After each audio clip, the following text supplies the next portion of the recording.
अरब अगर इसराइल से डील भी करना चाह रहे हैं तो उसके लिए वो उतना नहीं झुकेंगे जितना कि अमेरिका या इसराइल उनको झुकाना चाह रहे हैं, और सऊदी अरब का ये बयान एक इसका पस मंज़र है। एक बड़ी इंपॉर्टेंट मुलाकात है सऊदी वली अहद और अमेरिकी सदर डोनाल्ड ट्रंप के दरमियान। सर, ये मुलाकात तो हो गई और इस मुलाकात में जो सऊदी वली अहद की स्टेटमेंट भी सामने आई इब्राहिम अकॉर्ड के मंसूबे को लेकर, उन्होंने फ़लस्तीन की अमन से उसको मशरूत करार दिया। सर, आप इस स्टेटमेंट की इम्पोर्टेंस को गज़ा में अमन के हवाले से किस तरह से फोर्सी कर रहे हैं? देखिए, बहुत सारे लोगों ने ये प्रोपेगेंडा कर रखा है या ये तासुर देने की कोशिश की है कि जैसे मोहम्मद बिन सलमान जो हैं वो तो बिछे पड़े हैं और वो किसी भी वक्त इब्राहिम अकॉर्ड को साइन कर सकते हैं। और ये भी बात कही जा रही थी कि फ़लस्तीनियों का जो मौजूदा इंतफादा जो शुरू हुआ था, तो ये भी इसी बुनियाद पे शुरू हुआ था कि मक्का जद्दा से एक मोटरवे चलनी थी और तल अवीव तक जानी थी, और फ़लस्तीनियों ने उससे पहले ये इंतफादा कर दिया। ये भी बातें होती रही हैं।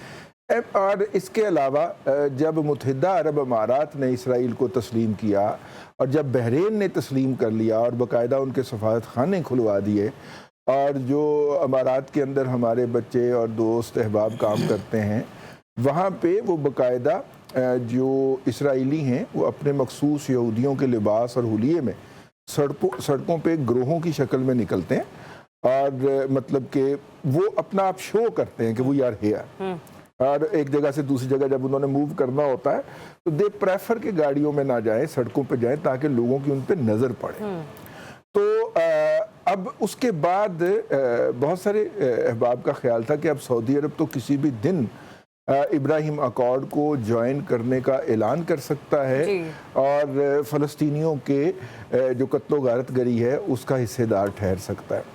मेरा ख्याल ये बयान, और वाइट हाउस में बैठकर ये बयान MBS का, ये बहुत बड़ी, जिसे कहना चाहिए क्लैरिफिकेशन है। मैं इसे डेवलपमेंट नहीं कहूँगा क्योंकि डेवलपमेंट वाज देयर।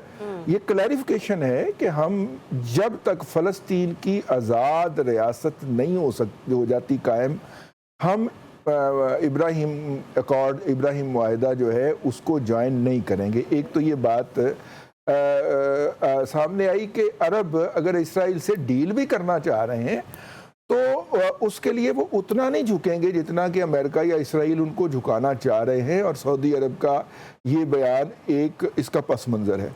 लेकिन दूसरा पहलू ये भी है कि वो जो इतनी सारी उनके बारे में, सऊदीया के बारे में तशवीश थी, तो इसहार राना साहब, सऊदी अरब को इतनी हिम्मत किसने दी या हौसला कहाँ से आया कि वो ये बात कह सके?